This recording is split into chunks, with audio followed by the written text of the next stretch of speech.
घर में कोई व्यक्ति बीमार हो जाता है तो हम जिंदा डॉक्टर के पास जाते हैं। भले ही प्राचीन काल में कोई बहुत प्रसिद्ध डॉक्टर रहा हो तो आज वो हमारा कुछ काम नहीं कर सकता है, आज इंजेक्शन नहीं लगा सकता है, आज दवा नहीं लिख सकता है। हम जीवित डॉक्टर के पास जाते हैं इलाज कराने के लिए।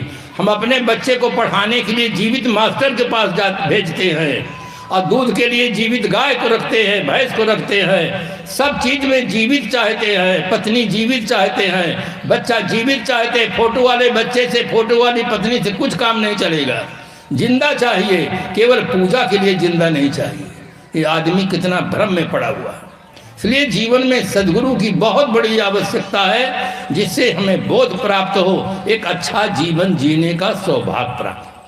बोध के बिना कोई भी आदमी की मानसिक स्थिति अच्छी नहीं हो सकती है, और मानसिक स्थिति जब तक अच्छी नहीं होगी कोई भी आदमी अच्छा जीवन नहीं जी सकता है।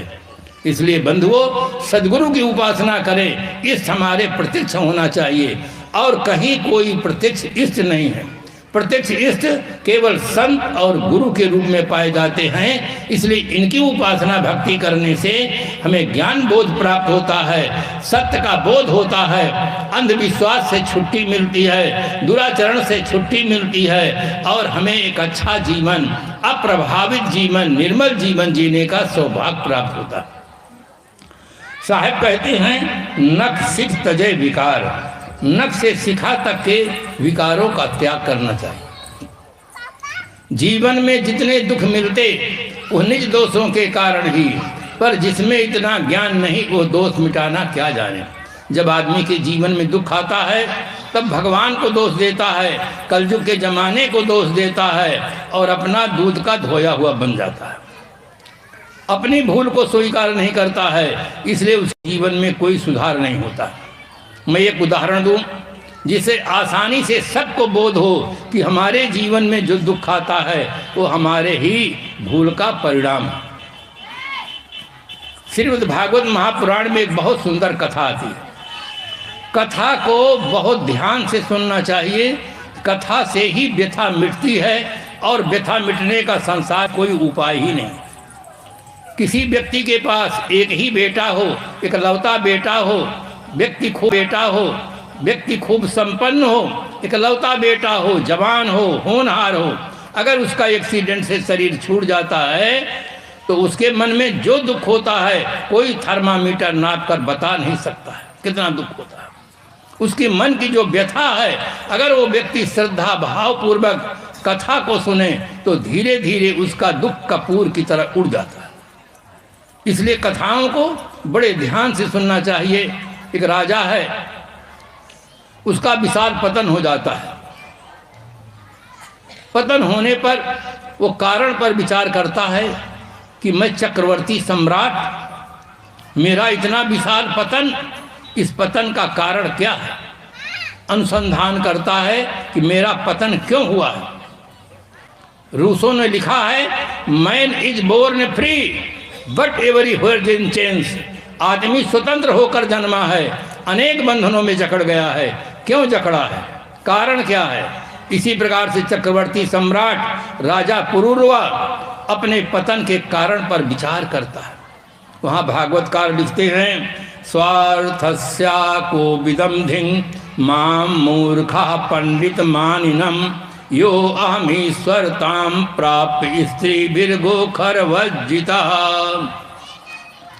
मुझे अपने ही हानि लाभ का कोई पता नहीं है, फिर भी मैं अपने को बड़ा पंडित मानता हूँ। अपने अहंकार के कारण से अपने को बहुत बड़ा पंडित बुद्धिमान मानता हूँ, और मुझे अपने ही हानि लाभ का कोई पता नहीं है। पतन के खास कारण पर जब वो विचार करता है तब वहाँ भागवतकार लिखते हैं कि में तया नो अपकृतम रज्ज्वा वा सर्प चेत सहा रज्जु स्वरूपा विदुषो यो अहम यद अजितेन्द्रिया। जैसे मार्ग में रस्सी पड़ी हो और रस्सी को देखकर कोई व्यक्ति रस्सी में सर्प की कल्पना करके दौड़े और गिर पड़े, चोट लग जाए, तो रस्सी का कोई दोष, रस्सी का कोई दोष नहीं है। जिस व्यक्ति ने रस्सी में सर्प की कल्पना की दौड़ा, गिर पड़ा, चोट लग गई, सारा दोष व्यक्ति का है, रस्सी का कोई दोष नहीं है। इसी प्रकार से इन उर्वशियों का कोई दोष नहीं है, दोष मेरा है। यो यद अजितेंद्रिया, जो मुझ में अजितेंद्रीय दोष है, इस दोष के कारण से मेरा विशाल पतन हुआ है। एक चक्रवर्ती सम्राट अपनी भूल को स्वीकार करता है कि मेरा पतन हुआ है, तो मेरे उसमें अजितेंद्रीय दोष के कारण से मेरा पतन हुआ। जैसे हाथी के पैर में सबके पैर समा जाते हैं, इसी प्रकार से अजितेंद्रीय दोष में सारे दोष जीवन के समाहित हो जाते हैं। अजितेंद्रीय दोष से ही आदमी को पराधीन जीवन जीना पड़ता है और अनेक समस्याओं को जन्म देकर उन समस्याओं के समाधान में ही अपना अमूल्य जीवन और तन मन धनादि स्वाहा कर देता है। इसलिए बंधुओं, इस दोष से मुक्त होने का प्रयास करें। साहब ने कहा, नख सिख तजय विकार, नख से शिखा तक के विकारों का त्याग करना चाहिए। और आज आदमी इन विकारों का त्याग नहीं करता है, हवन करता है, तीर्थाटन करता है, माला फेरता है और कुछ करता है। एक विद्यालय था, वहाँ निरीक्षक महोदय को आना था। निरीक्षक महोदय कुछ सन की प्रकृति थे। शिक्षकों को पता चल गया था कि जो निरीक्षक महोदय आ रहे हैं वे सन की प्रकृति के हैं। गणित का अध्यापक चाहता था कि हमारे घंटे में ना आए तो अच्छा, अंग्रेजी वाले सोचते कि हमारे घंटा में ना आए तो अच्छा। किंतु जब संजोग ऐसा बैठा, जब आए हुए निरीक्षक महोदय बच्चों से पूछे कौन सा घंटा चल रहा है, बच्चों ने कहा गणित का घंटा चल रहा। उन्होंने कहा अच्छा एक प्रश्न लिखो। प्रश्न बोले, एक गाड़ी दिल्ली से कलकत्ता के लिए रवाना होती है, 60 किलोमीटर प्रति घंटे की रफ्तार से चलती है, तो बताओ मेरी आयु कितने साल की है? विद्यालय का वातावरण एकदम गंभीर हो गया। मास्टर सोचने लगे आज विद्यालय का रिजल्ट खराब हो जाएगा, हम ही नहीं बता सकते, बच्चे क्या बताएंगे? कैसा प्रश्न कर दिए। अगर प्रश्न करते कि एक गाड़ी दिल्ली से कलकत्ता के लिए रवाना होती है, 60 किलोमीटर की रफ्तार से चलती है, अगर उसको 10 घंटा लगता है तो कितने किलोमीटर की दूरी है? तुरंत गणित का छात्र लगा लेते, 60 × 10 बराबर 600 किलोमीटर। अगर दूरी बता देते तो भी लगा लेते 10 घंटे में पहुंच जाएगी। मेरी आयु कितनी साल की है? वातावरण शांत हो गया। एक बच्चा उठकर खड़ा हो, गुरुजी मैं बताऊं? गुरुजी ने संकेत किया बैठ जाओ। हम ही नहीं बताएंगे, तुम क्या बताओ? कुछ देर बच्चा बैठा है, फिर उठ के खड़ा हुआ, गुरुजी मैं बताऊं? गुरुजी फिर इशारा की चुप रहो।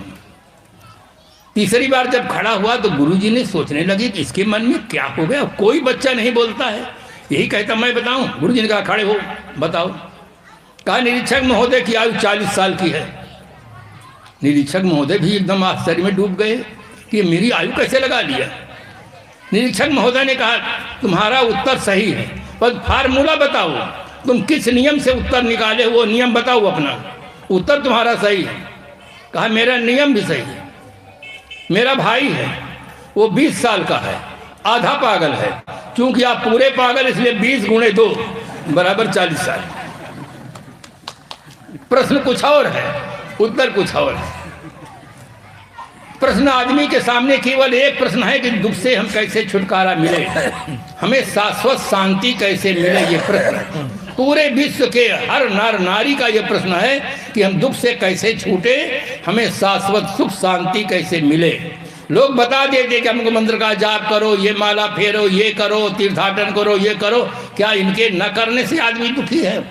क्या मंत्रों के जाप न करने से आदमी दुखी है? कर्मकांड न करने से आदमी दुखी है? जो दुखी है उसका मूल कारण नहीं बताते कि मूल कारण अज्ञान है। ज्ञान प्राप्त करो, पवित्र आचरण से चलो, तुम्हारा जीवन का सब दुख दूर हो जाएगा। जीना ऐसा जीना हो, जी न कोई तड़फाए तू, मरना ऐसा मरना हो, मरकर फिर ना आए तू। ये जीने की कला है, मरने की कला है।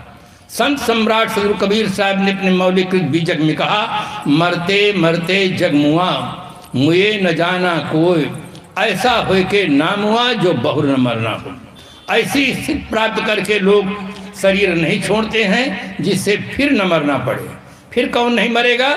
जो जन्म नहीं लेगा। जन्म लेना न लेना हमारे हाथ में है, किंतु मरना न मरना हमारे हाथ में नहीं है। जन्म होगा तो मृत्यु होगी ही। इसलिए बंधुओं, जीने की कला सीखो, मरने की कला सीखो तो जीवन सार्थक होगा। साहब कहते हैं नख सिख तजय विकार, नख से शिखा तक के विकारों का परित्याग कर।